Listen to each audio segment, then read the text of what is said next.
Selamat pagi semua. Apa kabar anak-anak hebat? Salam sehat ya.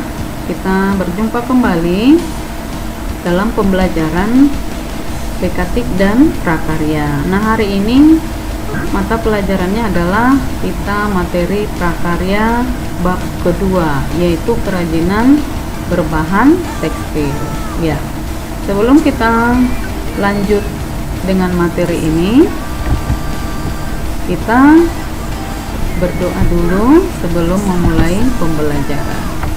Berdoa dimulai.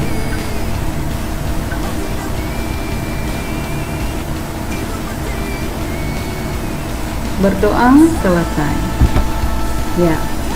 Nah, materi kita untuk prakarya yaitu aspek yang kedua, yaitu kerajinan tekstil. Di bab 1 ada kerajinan berbahan serat ya. Nah, ada sudah produk atau karya yang sudah kalian kirim melalui classroom ya. Dan ada juga yang tidak membuat sama sekali hingga pada hari ini ya, berarti nilai keterampilannya 0 ya. Kita lanjut untuk materi kerajinan tekstil. Perhatikan gambar yang ada di slide. Itu adalah contoh-contoh produk atau karya menggunakan bahan tekstil ya. Ada sedang membatik, ada berupa kain ya dengan motif tertentu, kemudian ada hiasan-hiasan atau ornamen yang bisa kita lihat pada gambar 1, 2, 3 sampai 6 ya. Nah, kita lanjut untuk materi kerajinan tekstil. Tujuan pembelajarannya adalah 1. Siswa mampu menyatakan pendapat tentang keragaman karya kerajinan tekstil sebagai ungkapan rasa bangga, sebagai wujud syukur kepada Tuhan dan bangsa. Nah, tujuan yang kedua, siswa mampu memahami prinsip, jenis, sifat, dan karakteristik kerajinan tekstil berdasarkan rasa ingin tahu dan peduli lingkungan. Nah, ini tujuan pembelajaran dari materi yang akan kita bahas hari ini. Nah, kita lanjut sebagai pendahuluan untuk materi kerajinan tekstil. Bangsa Indonesia memiliki kekayaan dan keindahan alam serta budaya karena anugerah Tuhan yang Maha Besar. Bahan baku kerajinan banyak sekali tersedia di bumi Indonesia. Kekayaan alam dan budaya Indonesia merupakan modal munculnya keragaman motif, bentuk, serta bahan pada karya kerajinan Indonesia. Banyak kerajinan Indonesia yang telah dikenal oleh mancanegara. Contohnya adalah batik ya. Bagian A, fungsi dan prinsip kerajinan tekstil. Nah, apa itu kerajinan? Yaitu merupakan bagian dari seni rupa terapan yang diartikan sebagai proses produksi yang melibatkan keterampilan manual dalam membuat benda-benda kebutuhan hidup yang dirancang untuk tujuan fungsional atau kegunaan serta memiliki nilai keindahan. Tujuan dari produk kerajinan tekstil ada 4. 1. Fungsi penghias, yaitu kerajinan semata-mata dibuat sebagai hiasan pada suatu benda atau sebagai pajangan suatu ruang. Contohnya hiasan dinding.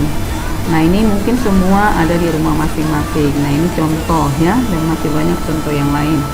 Nah, yang kedua, fungsi benda pakai, yaitu kerajinan yang dibuat berdasarkan tujuan untuk digunakan sebagai kebutuhan sehari-hari. Contohnya busana, tas, dan aksesoris. Nah, ini ada aksesoris berupa bros ya, yang asalnya dari berbahan tekstil ya. Kemudian ada fungsi yang ketiga, yaitu fungsi kelengkapan ritual. Nah, kerajinan yang mengandung simbol-simbol tertentu dan berfungsi sebagai benda magis berkaitan dengan kepercayaan dan spiritual. Contohnya ulos ya. Nah, ini gambarnya. Nah, ini ulos ini ditenun oleh pengrajin dan memiliki nilai-nilai magis atau spiritual yang terkandung dalam ulos tersebut dan dipakai pada acara-acara tertentu ya. Nah, kemudian ada fungsi simbolik, yaitu kerajinan tradisional selain sebagai hiasan, berfungsi juga melambangkan hal tertentu yang berhubungan dengan nilai spiritual.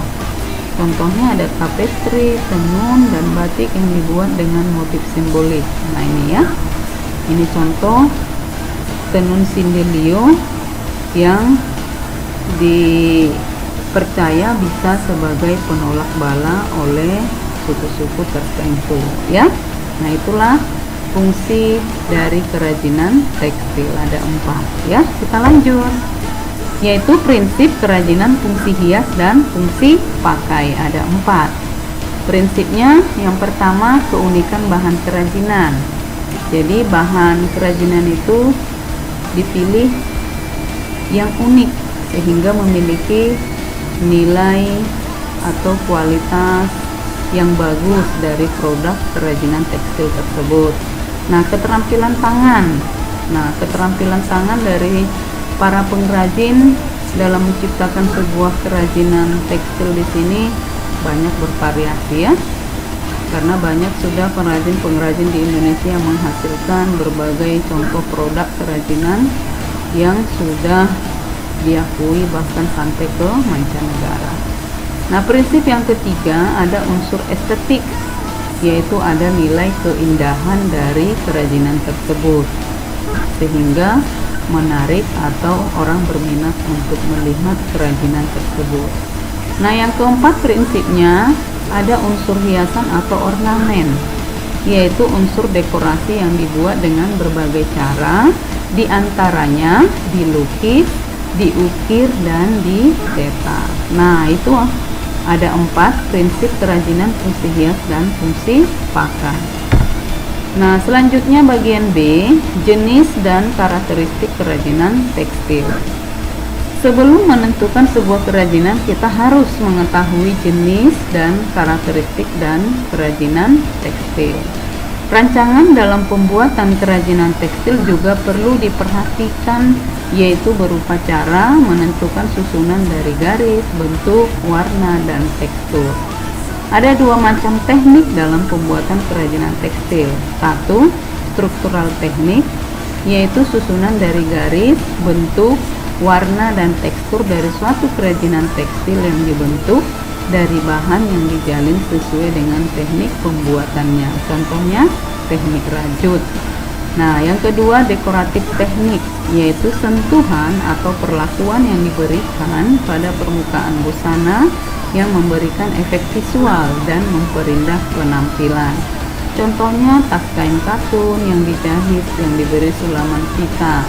Nah, ini contoh sulamannya.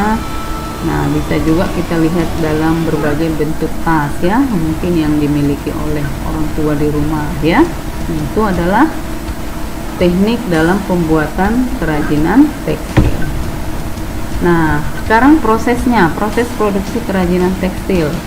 Kerajinan tekstil sebagai fungsi hias dibuat dengan tujuan sebagai berikut: untuk memenuhi kebutuhan. Yang kedua, kerajinan tekstil hasil pengembangan atau sudah dimodifikasi, baik itu modifikasinya antara bahan-bahan dan teknik menjadi satu ya. Nah, kemudian di bagian A bisa kita melihat kerajinan tekstil ini pada tapestri. Apa itu tapestri?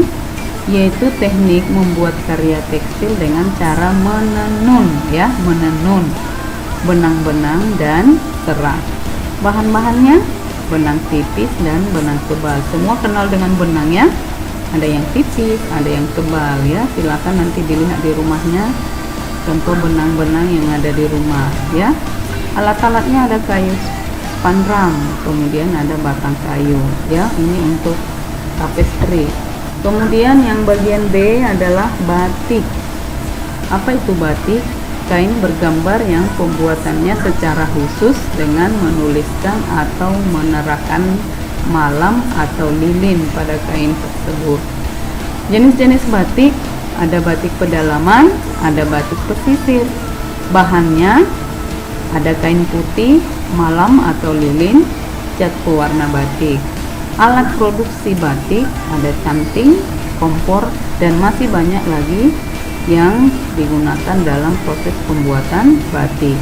Nah, di buku bisa dilihat lebih lengkap lagi untuk penjelasan mengenai batik ini, ya.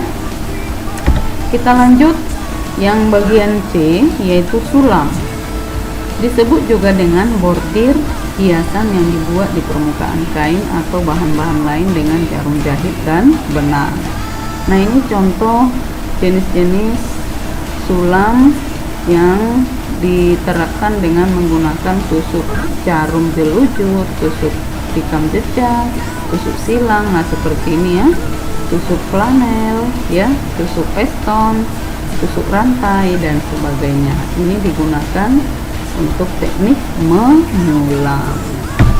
Kita lanjut, yang keempat adalah jahit aplikasi, yaitu menjahit itu adalah sebuah kegiatan menyambungkan dua buah kain dengan menggunakan benang dan jarum. Jahit aplikasi adalah teknik menghias permukaan kain dengan cara menempelkan guntingan kain pada kain yang berbeda warna dengan dasar kain. Nah, seperti ini ya. Nah, ini ada guntingan berupa karakter sapi ya, dimana kain dasarnya adalah berwarna kehijauan ya. Di sini dia guntingan bunga pada kain berwarna krem ya. Nah, ini contoh jahit aplikasi. Nah, sekian materi kita untuk hari ini. Nah, sebagai catatannya, materi hari ini dari awal sampai dengan selesai tadi Ibu jelaskan. Nah, catatannya jangan lupa, biarpun ini tidak dikumpul, nah tetap dibuat catatan biar ada bahan yang bisa dibaca di rumah ya. Jadi ada catatan yang bisa dibaca, apalagi kalau tidak mempunyai buku paket ya. Nah, kalau ada buku paketnya boleh rangkumannya ditambahi ya. Kalau ya slide yang Ibu tampilkan merupakan rangkuman sekilas ya, lebih jelasnya boleh dilihat di buku. Nah, untuk tugasnya anak-anak Ibu sekalian boleh melihat atau melihat informasi dari berbagai media, contoh-contoh kerajinan tekstil yang akan kalian buat ya. Yang laki-laki boleh memilih apa kira-kira yang mau ditampilkan, dan yang perempuan silahkan ya. Nah, nanti gambaran minggu depan sudah ada yang disampaikan ya, baik itu misalnya mau menyulam kah, mau merajut kah, atau jahit aplikasi, silahkan dipilih dan dilihat media cara membuat keterampilan tekstil tersebut ya. Jangan sampai nilai keterampilan untuk yang kedua ini tidak ada. Diusahakan semuanya ada karya masing-masing dengan bahan yang sudah disiapkan ya. Nah, sekian pertemuan kita hari ini. Materi lanjutannya masih ada ya, kita lanjut minggu depan. Dan ingat tadi pesan Ibu, jangan lupa buat catatan untuk materi hari ini ya. Nah, sekian pembelajaran dari Ibu. Terima kasih, salam sehat. Kita lanjut minggu depan. Bye.